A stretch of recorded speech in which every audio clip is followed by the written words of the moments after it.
Hello everyone and welcome to History of the Second World War. On this episode of our Spanish Civil War interview series, I was joined by Stephen Rainbird. Stephen's research focuses on the political relationship between Spain, Britain, and Portugal in the years before and during the Second World War. Our conversation focuses mostly on the reaction of British political leaders to the events in Spain that led up to the Civil War, and then some of the reasons that the British government chose the path that it did during the conflict. We also discussed the very important matter of piracy in the Mediterranean during the war, where the pirates somehow got a hold of Italian submarines, spoke Italian, and were getting paid by the Italian government. A weird situation. Hello everyone and welcome to the Spanish Civil War interview series. Today I'm joined by PhD researcher Stephen Rainbird, whose research focuses on the relationships between Spain, Portugal, and Britain during the years before and during the Second World War. Stephen, thank you for joining me here today. How's it going? Yeah, very well, thanks. A little dark, but all well. How about you? It's going okay here. Quite chilly today, but I'm working from home due to 2020, and so it's not a problem. Common frame. So, in the time period before the Spanish Civil War, what was the feeling in London towards the political developments that were happening in Spain? So I think that it's important to give a little bit of background to the British kind of political outlook at the time, and to focus sort of momentarily on what was happening in British politics domestically, and then to explain why this sort of affected British political responses to what was going on in Spain. So in this period when the Second Spanish Republic begins, Britain is under the national government. And the national government, which is formed in response to the sort of global depression and crisis that starts in 1929, is nominally a coalition. It nominally includes Liberals, Conservatives, and the Labour Party. But in reality, it's an increasingly conservative-dominated coalition. To the extent that really it's quite hard to distinguish in the years leading up to the Spanish Civil War between what are conservative policies and what are the policies of this nominally national government in Britain. So with this kind of inherent conservatism in power in London, it's kind of straightforward to try and envisage what their reaction would be to a left-wing government that is elected by popular vote in the new Second Republic in the early 1930s. So after these elections, they are hesitant, I think, in the first round of elections in the Second Republic. I think that there is a little bit of fear in London that this would spread a kind of left-wing chaos, or particularly a communist or anarchist chaos. They are in some ways hesitant also toward the government that's formed in 1934. They see them as conservative reactionaries, and emphasis on reactionary because this is British conservatism is inherently in some ways quite liberal, whereas they see this as a kind of reactionary moment in 1934. And then things really take off in February 1936. And in February 1936, I think that we can see the crystallization of the British institutional political response to what's going on in Spain. And they're very fearful. And they're fearful because the Popular Front is elected in Spain, and the Popular Front openly contains communists. And what they fear is that this communist kind of insertion into government is actually a Kerensky moment, which is named after Alexander Kerensky, who briefly held power as a kind of interlude before the Bolsheviks took over in Russia. What they fear is that in Spain, although the communists are a minority in the Popular Front government, that they are, not actually in the cabinet, they're just holding the government up. What they fear is that the communists will poison the Spanish well, and that this is an interlude to communist takeover on the British doorstep. And there's also a fear as well that the socialists in Spain are really not socialists at all. So although the socialists are led by Indalecio Prieto, Largo Caballero is a kind of popular figurehead within the PSOE, the Spanish Socialist Party, and he's openly called in the Foreign Office at the time the Spanish Lenin. So there is this kind of overall fear, both because of the presence of the communists and because of the fear of the intentions of the more militant wing of the Spanish PSOE, that Spain is entering into a moment of danger in which communist government will arrive at any moment. And this fear is borne out to some degree by reports that are being sent from consular officials who are in Spain, who are describing things like popular anti-business measures that are being put into place, usually fairly sporadically and indeed spontaneously, but at great enough levels that it begins to worry the hierarchy in London, particularly in the Foreign Office. So with that in mind, at the actual moment that events sort of develop in Spain in later on in 1936 with the military rising, what was the initial reaction in the Foreign Office in what I can only assume was a pretty confusing situation, but maybe not entirely unwanted? Yeah, I think you're right. It was a confusing situation. And I think the first thing that I would say is there is a paucity of good information coming out of Spain at that particular moment in time. So the British ambassador he sorry, British ambassador, who I personally have never really rated as a diplomat, has never really sent particularly good information. He's kind of not really there. He's not really telling the Foreign Office anything. Norman King, who is the consul, the long-serving and kind of ill-tempered consul in Barcelona, who effectively functions as a number two in some way in the hierarchy of British diplomats in Spain, is also not there. So what you've got is, in lieu of senior consul and the ambassador, you've got a number of reports coming in from councillors and also, honorary officials, sort of minor ranking officials, people who usually do the press, people who are not really involved in sending back political reports to London.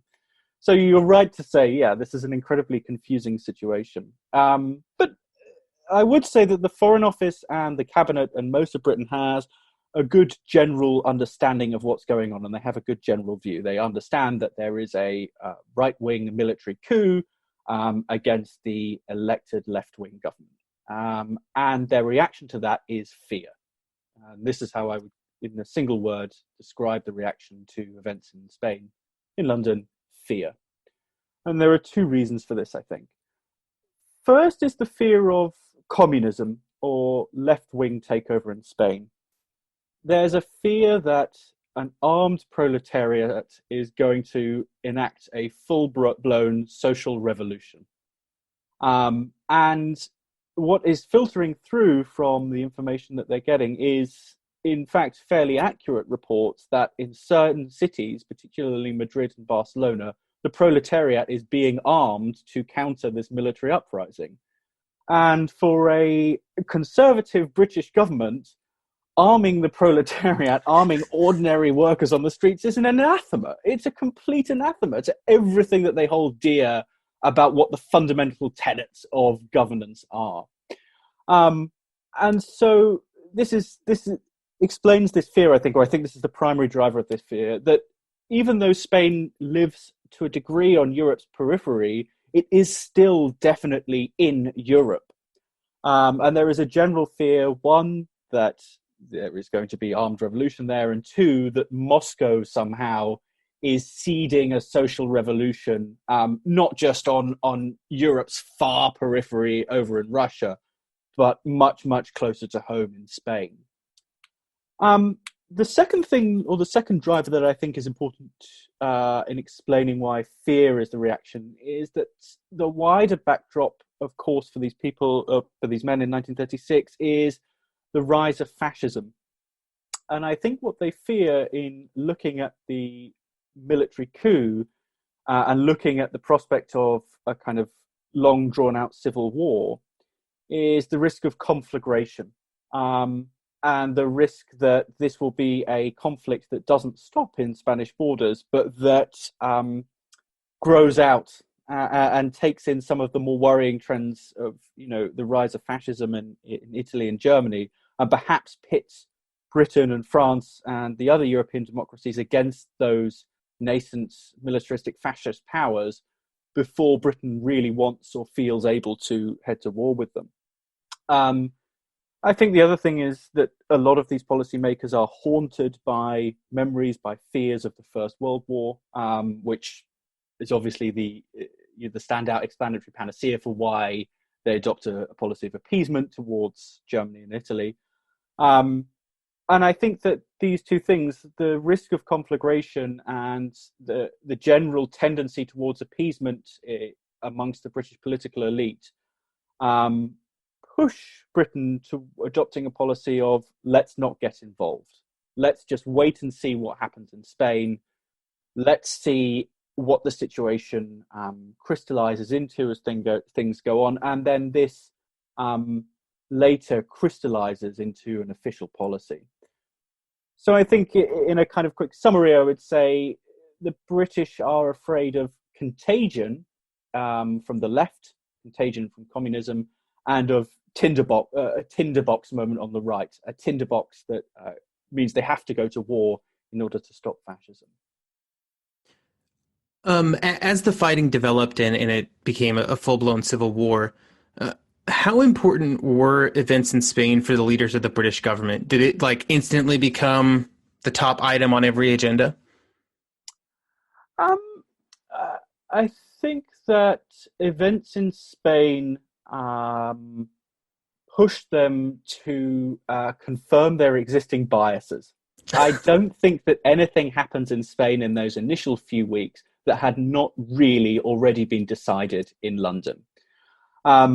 So what we do get in the summer of 1936, from about say July to September of 1936, is fairly patchy information, but information that nonetheless tells them in some ways what they want to hear. So you have descriptions on the ground of anarchy, of social revolution, which motivates their belief that their initial fear was justified and inclines leading minds in Britain against the Spanish Republic. Now, what's interesting about this is that some of this information is itself not entirely trustworthy. So the ambassador in Spain, Henry Chilton, moves to Henday on the French border and actually leaves Spain. So whether or not his reports from Madrid, in a nominal sense, are worthwhile reading is open to debate. And the long-serving consul in Barcelona, Norman King, is on holiday. So again, whether the report, he's not giving that information, and when he returns, his information is so virulently anti-socialist and so virulently anti-left that in some ways it crystallizes and confirms, or it helps to crystallize and confirm British biases. And so what I would say is this, that the information that they send in August is deeply unfavorable to the Spanish Republic, and it contributes to a fear of the Spanish Republic. But I would not say that anything that's sent from on the ground in Spain changes British policy. It simply reinforces the existing biases that led them to make those decisions in the first place in July, right at the outbreak of the war. I would also focus a little bit on economic interests. And for a long time, there has been a view, especially in British historiography or amongst British historians, that economic interests were the major factor in explaining why Britain decided to basically do nothing and therefore to facilitate a Francoist victory. It's not actually clear in the documentary evidence that we have available that all British companies were willing on a Francoist victory.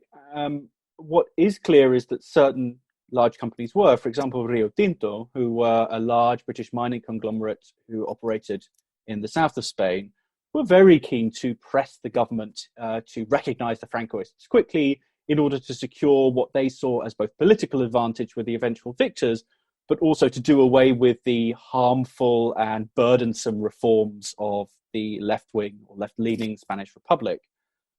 But most other large companies, British companies operating in Spain, were much more ambivalent. And what they really wanted to do was, to, much like the government, to realize a policy of wait and see.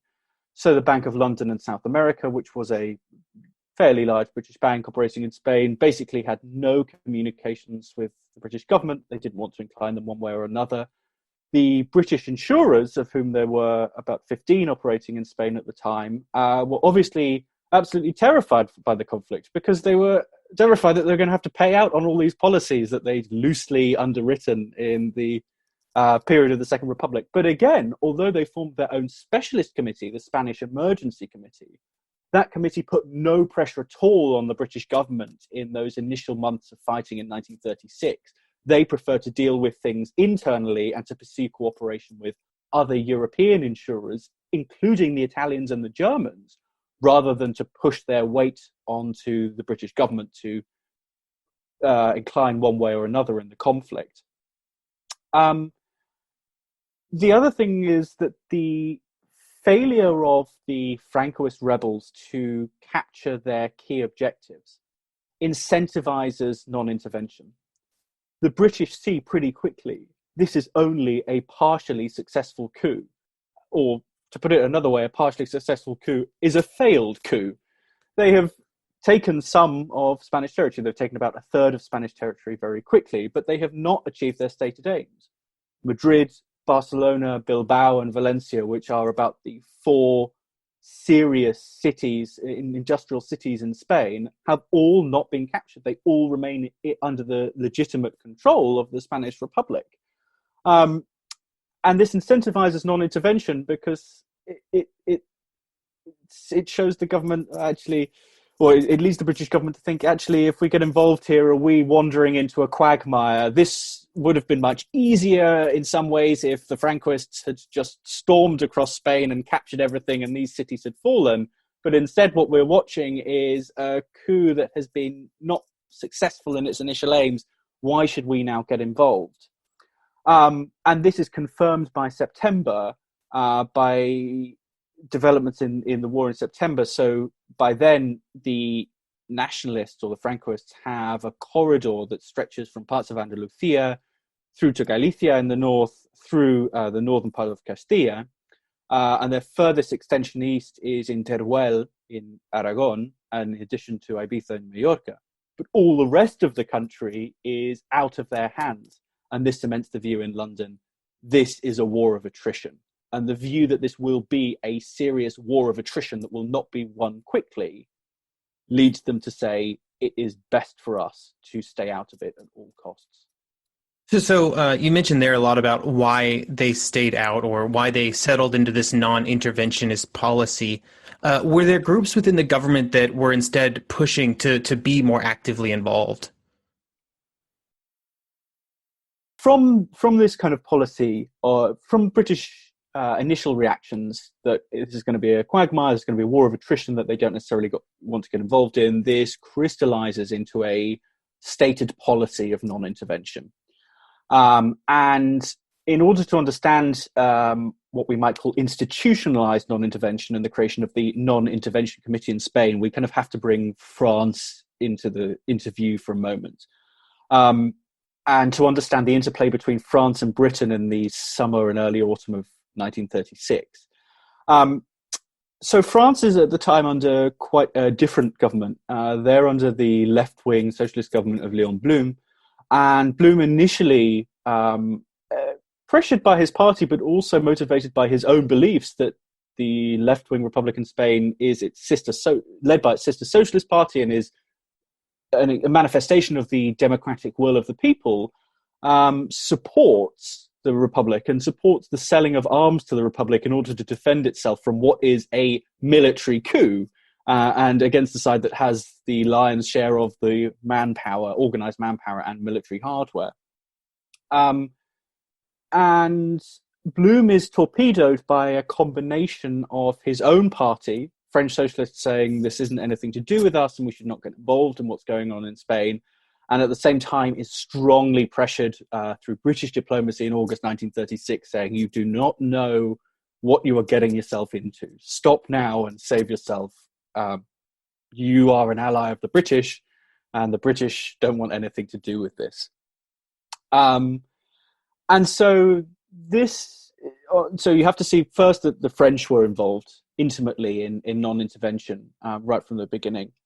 On the British side of things, it might be useful to talk a little bit about the balance of power in the cabinet and the kind of political makeup and differing views of the cabinet. So this is a cabinet of men who would love to be foreign secretary, of men who have been foreign secretary, and of one man who is currently the foreign secretary. And this is a kind of common refrain in British politics, that everyone wants to be foreign secretary, that this is really the sexy brief, that this is the great office of state in a nation that has traditionally conceived of itself as a great overseas power.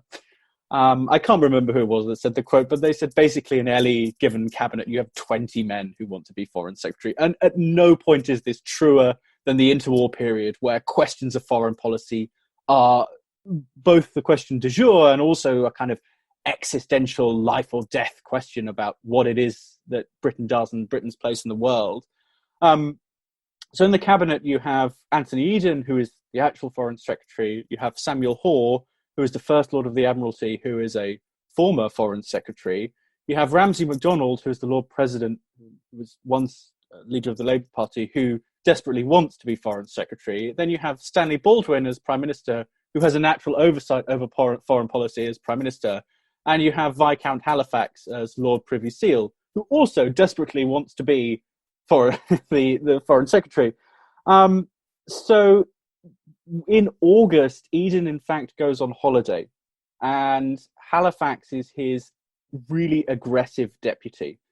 And to bring in a slightly personal element to this as well, Halifax is a strong Anglo-Catholic. He is an Anglican, but of distinct Oxford movement Tractarian identity. He identifies probably as a Catholic first and an Anglican second. And this inclines him naturally against a Spanish Republic that has as one of its stated aims as anti-clericalism, and it inclines him towards a revolution that frames its stated aims, however disingenuously, as a crusade for the Catholic nature of Spain. So you have him as the kind of chief, I suppose, ideas man behind British policy in Spain, and also at this time he is backed up by a foreign office that is unduly important because a number of ministers are on holiday and it's the parliamentary recess. So there are no MPs to kind of be able to pressure in a public forum in the usual channels British policy. And in the Foreign Office, there's a sort of number of things going on with personnel that all relate to it being August and this being the traditional time to go on holiday. So the permanent Undersecretary, Robert Vansittart, he is strongly anti-dictatorial, but again, he is on holiday in Berlin. And Sir Alexander Cadouin, who had been in Peking, now Beijing, is kind of there, lurking in the shadows, wanting Vansittart's job, trying to do Vansittart's job, because he's been recalled to become, in effect, the permanent Undersecretary. So between Alexander Cadouin and Halifax, you have a triumvirate of the almost men in British foreign affairs, and they strongly opt for a policy of non-intervention.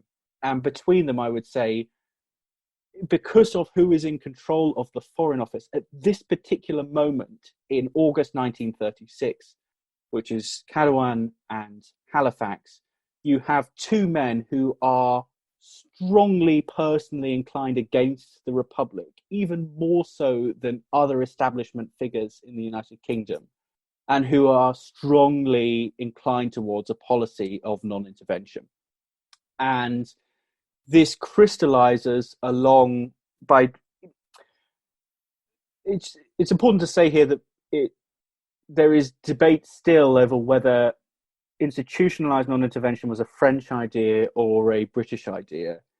I would say this: and this is probably not an answer that will please many people, it almost doesn't matter whether it was a French idea or a British idea. We shouldn't get too het up on who said it first. What came first, the French chicken or the British egg? It doesn't matter. By August 1936, or the end of August 1936, both the French and the British are happy and or not happy, but are contented with institutionalized non-intervention as the best course of policy action in Spain. So after these discussions occur between Britain and France, they decide on this non-intervention policy, but it becomes pretty clear that the Germans and Italians are not going to go along with that. They're in the game, I guess. And so with clear indication that German and Italian troops are in Spain, was there any movement towards intervention in London? Did that change the equation at all in their mind? I think that the fact that Germany and Italy are committing wide-scale outrages against the formalized non-intervention pact, a committee of which they are both members, is the most farcical facet of British policy towards Spain in the Civil War. It is absolutely ludicrous, even by contemporary standards, even without the enormous condescension of posterity, that British policymakers can see very crystally clear that Italy and Germany are sending men and money and goods and, above all, firepower to Spain in order to crush the Republic. And it changes absolutely nothing in London. And they deliberately opt to do nothing. It is entirely widely known in cabinet, in the Foreign Office, by the man on the streets in Britain, that Germany and Italy are helping the Francoists, that they are funneling them with the cutting edge of military supplies in order to crush the Republic.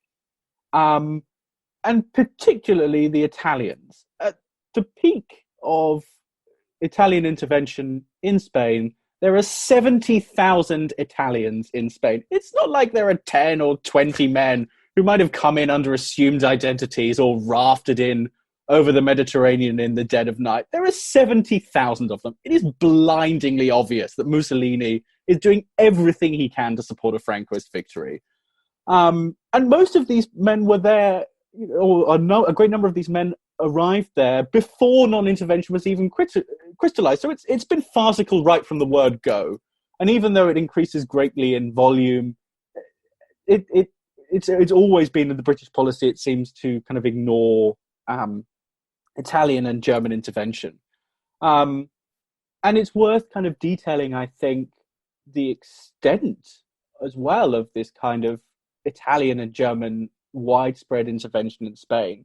Now, the most notorious in some ways act is in April 1937, when the Germans bomb the Basque market town of Guernica.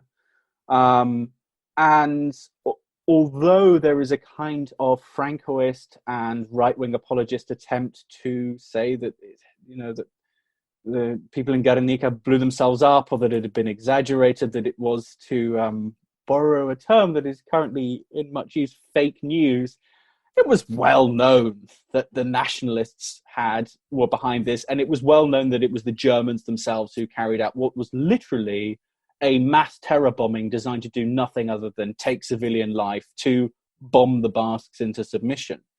And nothing is done. In July 1937, there is just a failure to reach international agreement because the Italians and the Germans just constantly protest that they have nothing to do with it. And in July 1937, after this the literal outrage of the killing of innocent civilians in April 1937, the Italians begin unrestricted submarine warfare against the Republican Navy in August, which again is completely against the spirit of non-intervention. And the British at this point do something curious, which is they act.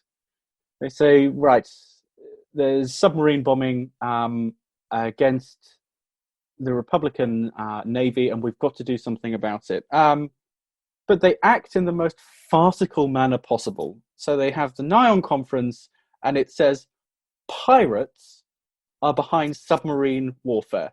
Now, how on earth in the 1930s bands of pirates would have come across fully armed, operational submarines, which they had the know-how to operate effectively in the Mediterranean?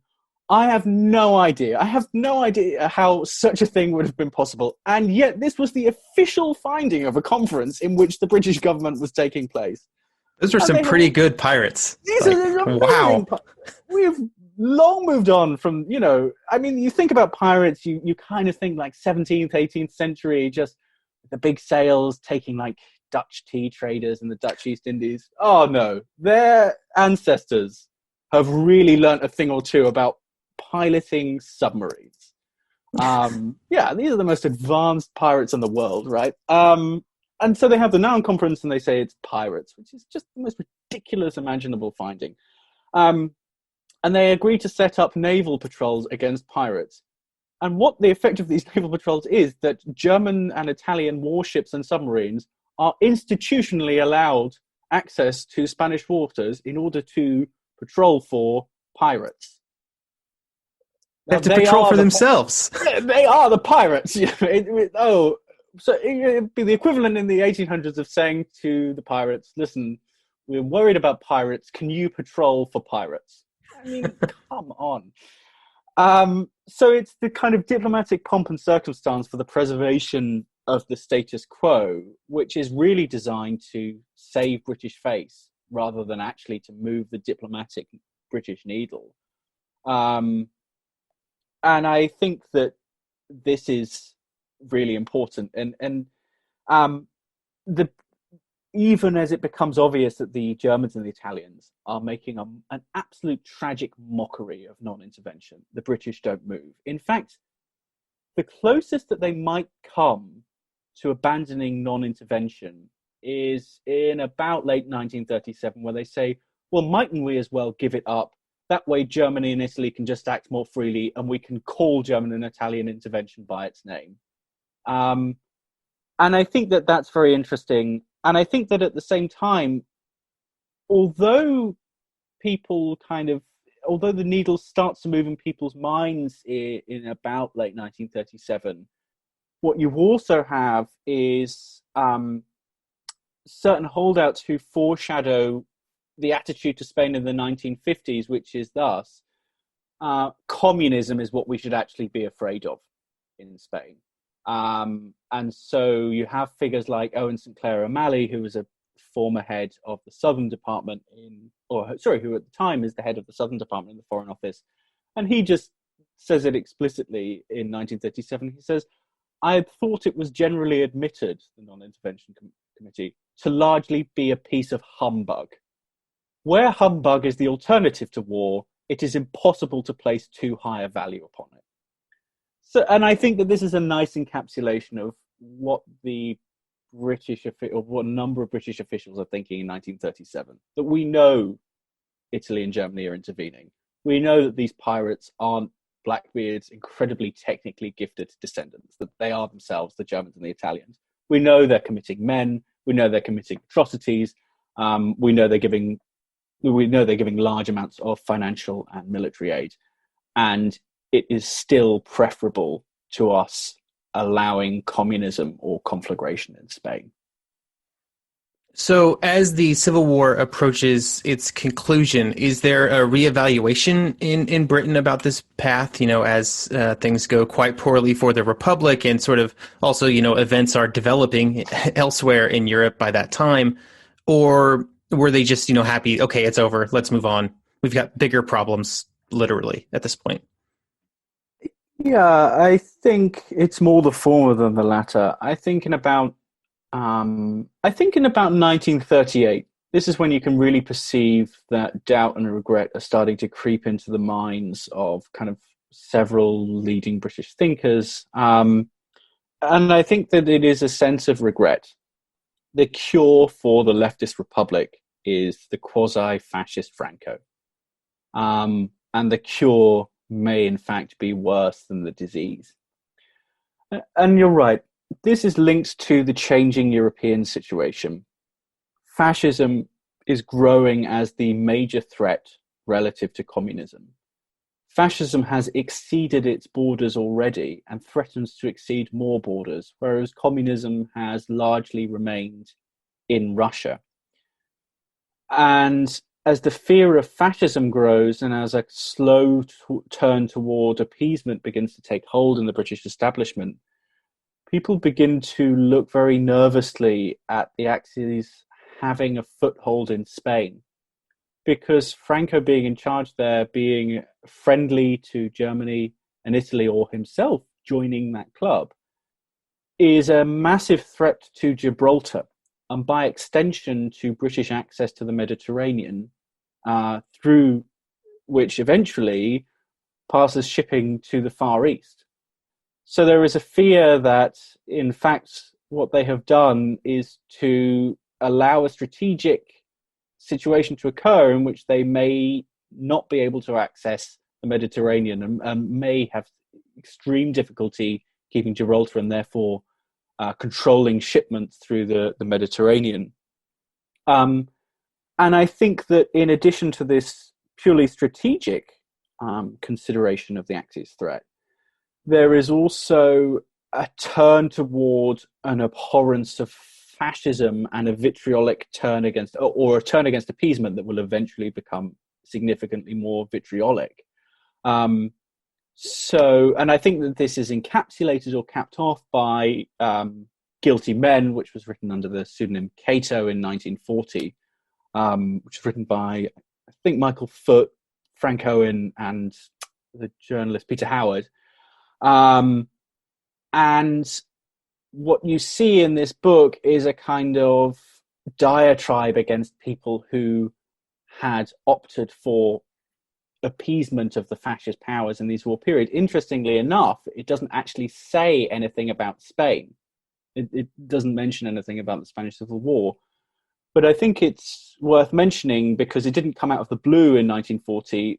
There were the precedents of it as early as 1938. And I think that in Spain, people could point to a case study where they would say, actually, supporting the quasi-fascists here was a strategic, political and moral mistake from our viewpoint. We should have done more to try and stop fascism from spreading over the continent.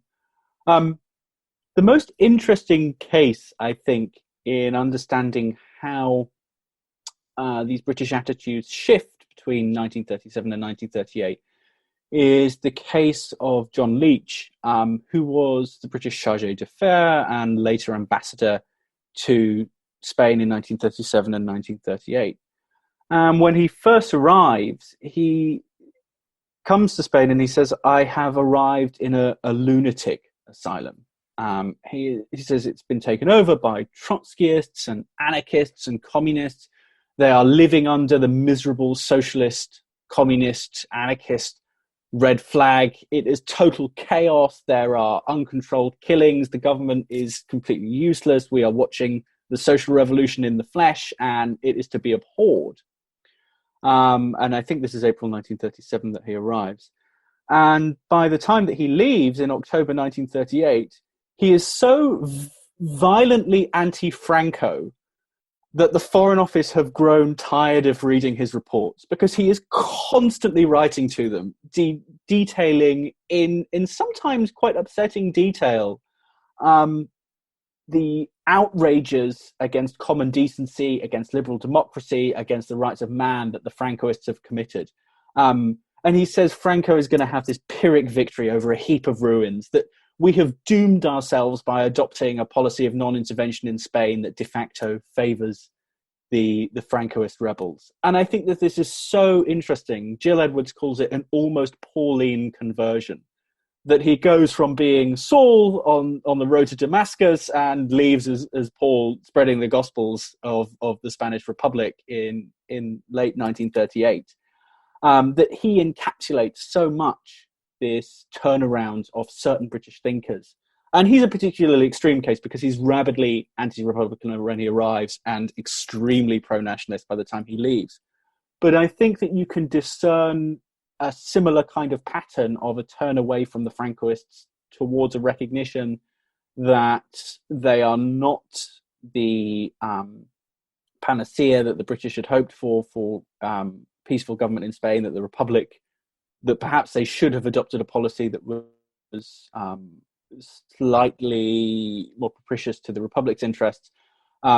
Churchill in particular undergoes this transformation, much like Leach, although to a slightly lesser degree. He begins with relatively pro-Francoist views and comes over to a more pro-Republican view as time goes on.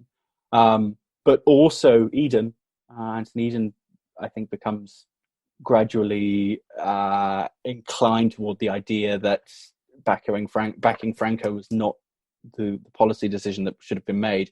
And even Halifax himself comes to see that actually Francoist rule is perhaps not what he thought it would be, and perhaps is actually runs contrary to, one, his own sort of moral views, but two, also to British interests. A lot of our conversations today about the British and their reactions to events in Spain are kind of concerned about political or secondary effects. But you've also done research on Portugal as well, and it's right next door. So what was the official stance of the Portuguese government, and was there danger of the war spilling across the border? Yeah, Portugal's really interesting. The way that I describe Portugal and Spain's relationship to one another is from an El País article in, I think, about 1999. They described them as Siamese twins joined at the back, which I just think is great. It really just encapsulates so perfectly two countries whose destinies are kind of inexorably entwined, but who largely never face one another and have nothing to do with one another's lives. So, firstly, a little bit of political background in Portugal. It's under the rule of the authoritarian, conservative, but not necessarily fascist dictator Antonio de Oliveira Salazar, and his Estado Novo, or New State. And the New State has risen gradually. It has its origins in a 1926 coup, which replaces the sort of liberal but chaotic First Portuguese Republic, and is crystallized as a regime in which Salazar has a frankly unnerving amount of control in about 1932 or 1933. This is the year where we can really start talking about Estado Novo as a cohesive political unit. And because of the Republic's left-leaning sympathies, and also because Salazar himself abhors democracy, the Portuguese always have a particularly negative attitude toward the Spanish Republic. Even in the 2 years where it is run by the right-wing side of Spanish politics under Fera, Spain is a harbour for political refugees who are in exile from the Portuguese regime, and this is a particular sore spot for Salazar, because he is very afraid of political plotting that might be going on in Spain. And then in February 1936, when this avowedly left-wing and communist-involved government comes to power in Madrid, the reaction in Lisbon, you can well imagine, is pretty negative. And so he is basically extremely anti-republic, because he's virulently opposed to both communism and particularly to atheism. This is a man who entered a Catholic seminary before he decided to become a law professor. So he is genuine, in contrast to Franco, who always wears the moral side of his faith pretty lightly. Salazar is a genuinely committed Catholic. And so when this uprising occurs, Salazar thinks, oh, that's fantastic. Well, he doesn't actually think that's fantastic, but it's clear to him that this is preferable to the atheistic anarchy of the Republic, that the militaristic authoritarianism with Catholic influences is better than a regime that he explicitly hated. And so there is huge press coverage given to this rebel uprising. There is absolutely massive amounts of press noise in Portugal's. There's particularly newsreels, but also newspapers, radio reports about the uprising in Spain and how it's for the best. And the regime also sends over the viriatos, who are a kind of semi-official force of Portuguese volunteers who fight under the Portuguese flag and who are certainly not discouraged by the regime. Although estimates sort of vary wildly for how many there were possibly 3,000 upper estimates, but at 20,000.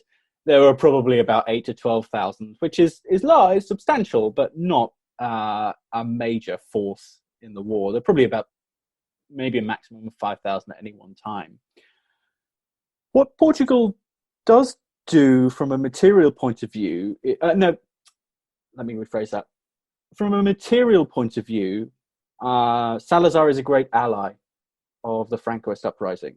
And it's interesting because Franco's brother, Nicolas Franco, his older brother, becomes the de facto ambassador to Portugal. He's sent in the very first weeks of this war to go and stay in a plush hotel in Lisbon and to try and extract every benefit that he possibly can from Lisbon. And this is actually what the primary use of Portugal is for Spanish, because Portugal really becomes a conduit by which they can buy arms on the international market, which can then be smuggled over to the border into Spain.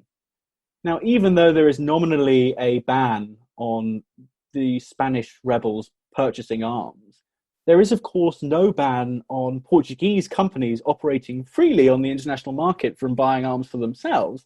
Now, of course, they're buying ridiculous amounts of arms for unstated reasons. That they just so happen to disappear. Oops. Yeah. Why could you possibly want, these 10,000 pistols? Well, just in case of burglars. Yeah, exactly. This kind of pretense, but this is what Salazar is useful for. He is there's a kind of official way for the Spanish rebels to get things through to them across into Spain.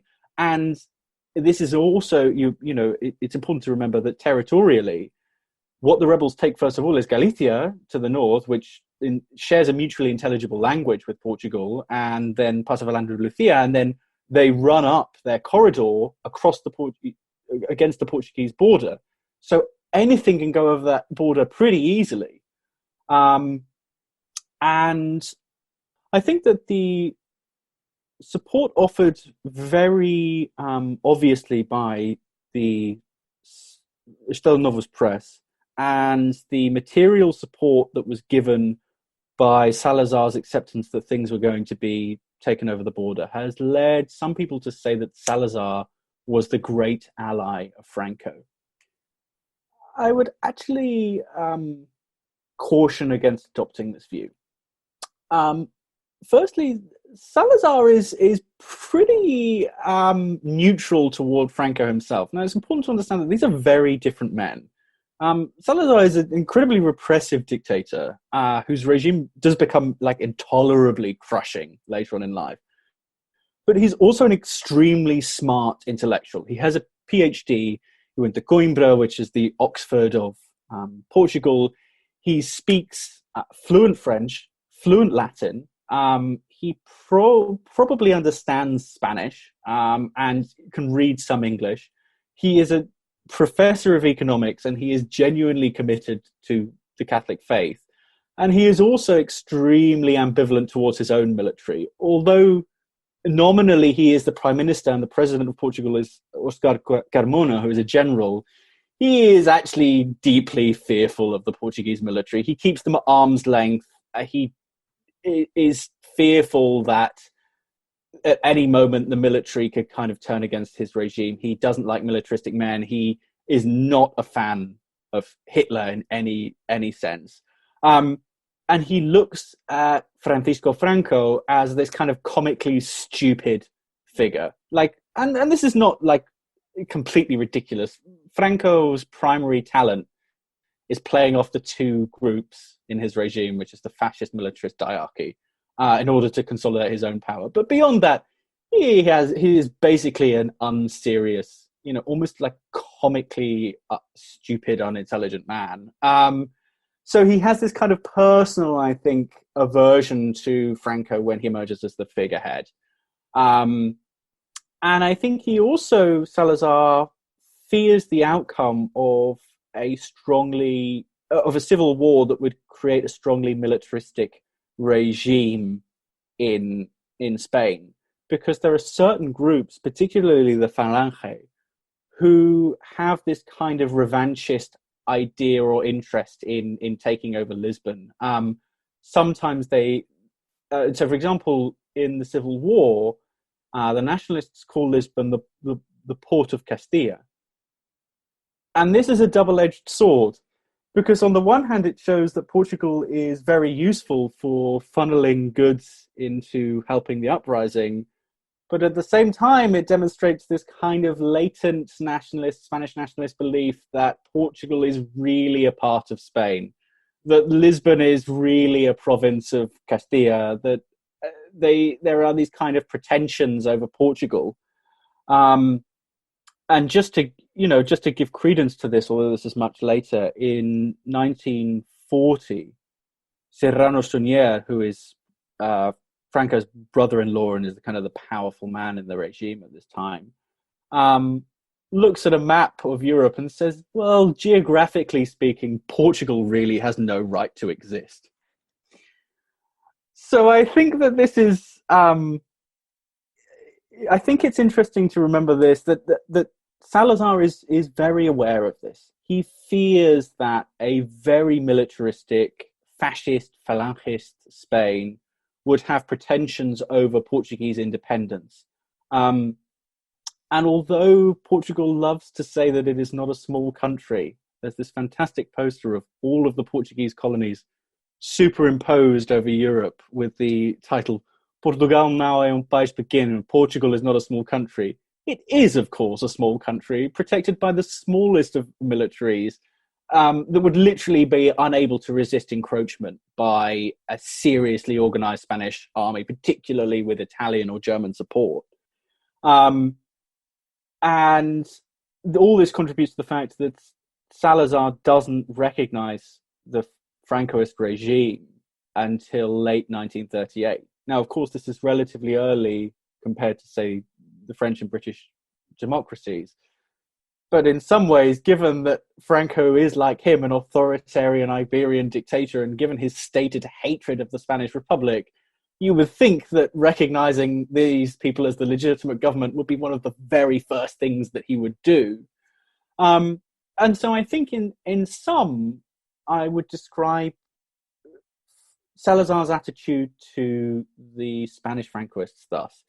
It's collaborative ambivalence or ambivalent collaboration.